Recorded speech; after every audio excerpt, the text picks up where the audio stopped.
em mente que o processo de colonização do Brasil, de ocupação do território brasileiro, ele tem diversos problemas desde o começo. Primeiro que nós vamos ter o Tratado de Tordesilhas assinado em 1494. A divisão ocorre antes da chegada dos portugueses, como nós trabalhamos no capítulo passado. Chega em 1500. Aí Portugal não está nem aí para o Brasil de 1500 a 1530, né, que é o chamado período pré-colonial. A partir de 1530 ele começa a ocupar o Brasil. Né? Então vamos lá para o nosso slide. E aí nós vamos observar que o processo de da ocupação no Brasil, que nós chamamos de período pré-colonial, ele é caracterizado pelo quê? Por um período em que Portugal não tem tanto interesse.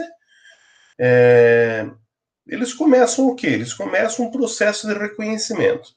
Volto a frisar os 3 objetivos nas grandes navegações: comércio, metalismo e a fé cristã. No local onde chegam os portugueses, não existe metal precioso em abundância no litoral brasileiro. Até hoje não existe. Portugal só vai conseguir isso a partir de 1750. Então, lá no século XVIII. O que eles vão encontrar de riqueza? Pau-brasil. Pau-brasil, então, nós vamos ter uma madeira em abundância aqui, uma madeira forte, ela era utilizada principalmente para tingir Brasil. A própria ideia de Brasil, hoje nós temos o nome da madeira, que não era pau-brasil. Pau-brasil é como os portugueses vão chamar. E a ideia de Brasil é da onde? Da cor dela, da cor vermelha que parece brasa, que parece fogo. Então, o que acontece? A partir desse Brasil, da madeira Brasil, né, no caso como brasa, é que se dá a origem, pau-brasil, que é pau avermelhado, pau, madeira de fogo. Ela era utilizada principalmente para tingir, porque ela era uma ótima tinta, mas ela também era utilizada para fazer o que? Móveis, e ela era utilizada para também navios. Só que o que acontece? Portugal não está nem aí para madeira. Por quê? Porque para você carregar uma caravela de especiaria, uma nau de especiaria, você teria que levar 39 de pau-brasil para equiparar o lucro.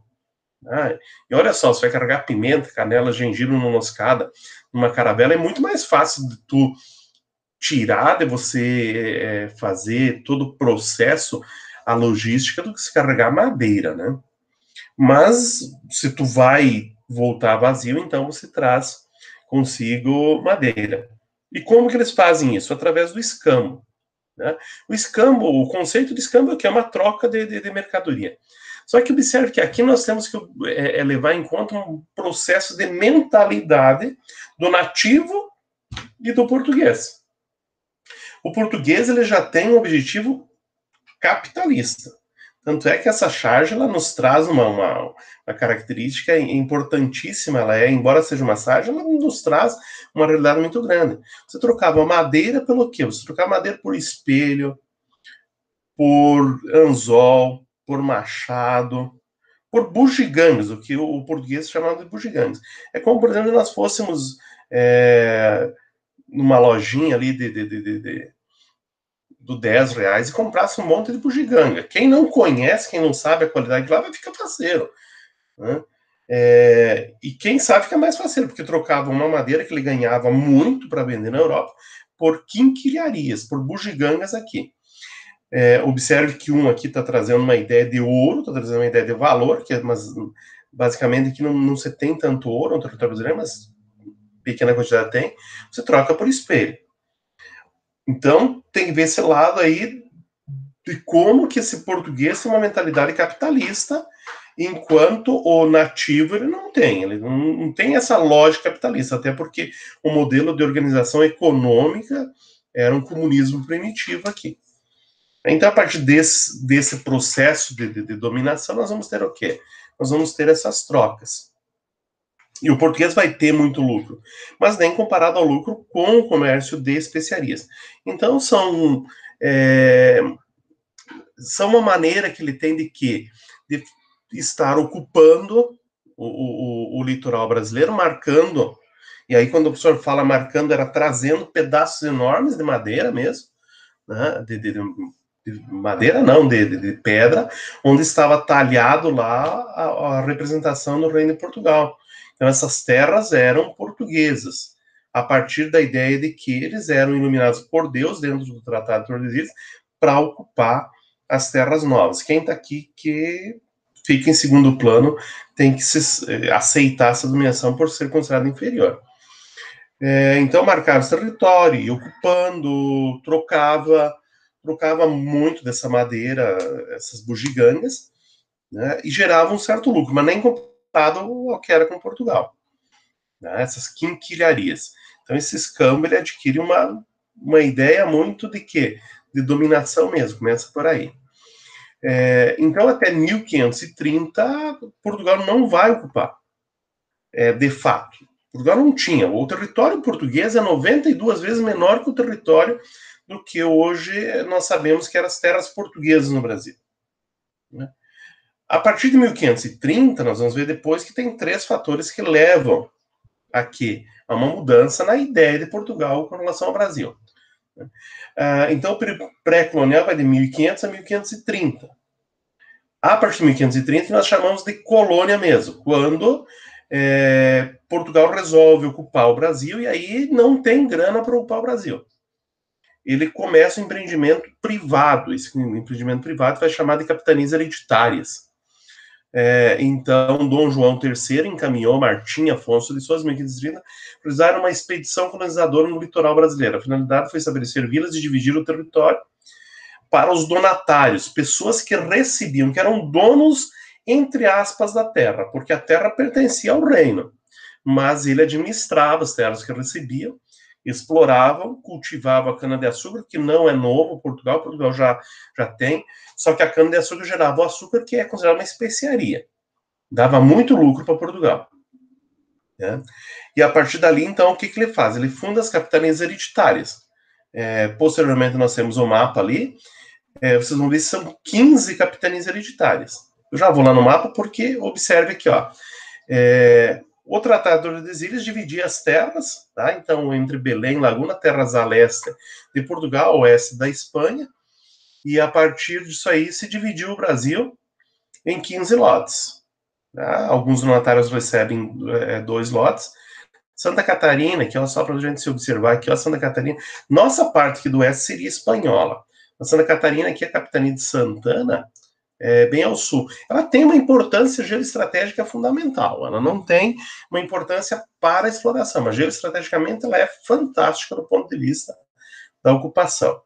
Tá? E observe que eles são lotes em linha reta. Ninguém sabe por quê. Ninguém sabe até onde que vai, qual é a faixa de terra que você tem. Tá? Essa é a maneira tradicional. E existe uma outra maneira que é o quê? Que essas capitanias mais ao norte, elas tinham esse corte a partir dos meridianos. Então, aqui se obedece a linha horizontal e aqui a vertical. Tá? Isso aí é pouco tempo que se foi descoberto esse novo mapa. E por que Portugal resolve ocupar, então? Né? Primeiro, porque principalmente a França começa a questionar o Portugal e a Espanha, começa a questionar a Igreja Católica. Inclusive, o rei francês diz aonde que está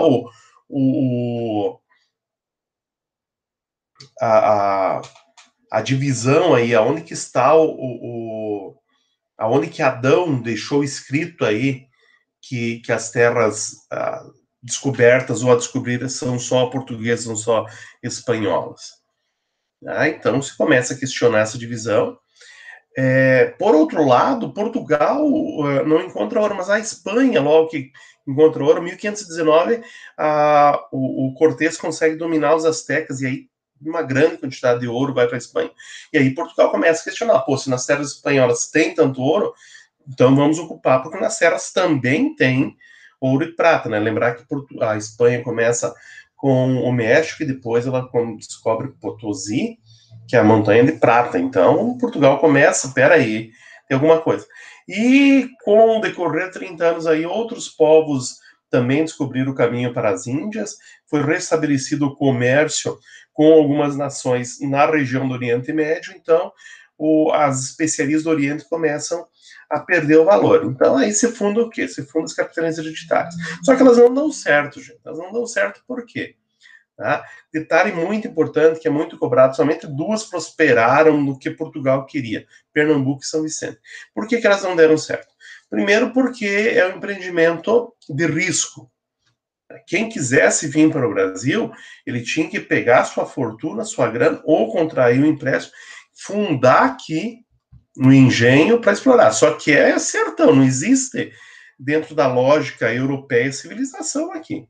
Você vai ter que fazer tudo e, inclusive, entrar em choque, porque a convivência ela também não é meramente pacífica. Essa ideia de que o índio aceitou, que o nativo aceitou, não vai ter muitos conflitos aqui. Então, a maioria não consegue prosperar porque é muito difícil, é muito longe. Você vir de Portugal para cá é muito longe. Então, o que acontece? Você tem que ter um valor, e esse valor, às vezes, não compensava. Outra coisa, você não tinha um comando. Cada capitão hereditário, ele passava para seus filhos, mas ele tinha a ideia de administrar. Só que Portugal queria, a partir do momento que eu sei da terra, eu quero dinheiro em forma de impostos. E não é pouco, então primeira coisa ele tem que pagar. É difícil a chegada do transporte. Nós vamos ver, inclusive, no Maranhão, posteriormente, nós vemos uma revolta muito grande, que é a revolta de Beckman, exatamente por essas condições do indivíduo que chega aqui no Brasil e que vai implantar a sua lógica a sua lógica da indústria, não indústria porque nós não temos revolução industrial, mas da indústria de exploração da cana-de-açúcar, porque são vários processos, né? Não dá certo, então Portugal faz o quê? A partir de 1548 mantém as capitanias, mas ele faz o quê? Ele determina que nós vamos ter um governo geral. Exatamente para quê? Um representante do rei de Portugal que vai estar aqui. São 3 governos gerais, Tomé de Souza, Eduardo da Costa e Mendes Sá, que vão fazer o quê? Que vão representar o rei, que vão tentar administrar a partir de Salvador, que é a capital do Brasil, e dar uma unidade dessas terras. Tá? Então aqui aí começa um processo de evolução maior, começa a dar certo, ele tem essa centralização, e o Brasil começa a ser explorado a partir de um modelo conhecido como plantation, ou plantation, que tem as seguintes características: latifúndios, grandes áreas de terra. Se tu pensar assim, cada área de terra, 10, 12 Chapecó para uma pessoa, para um donatário. Utiliza mão de obra escrava ou escravocrata. Primeiro vai ser os indígenas aqui, depois vão ser os índios da terra, que são como são chamados negros africanos. Monocultura só planta um tipo de cultura, no caso do Brasil, a cana-de-açúcar, porque ele tem um mercado ávido por consumir açúcar na Europa, e agroexportador. Aqui tem um erro, exportador com S, aqui exportador com X. E agroexportador, por quê? Porque nós vamos ter o quê? Toda a produção aqui ela é voltada para exportação. Não que não tenha outras coisas, claro que se produz.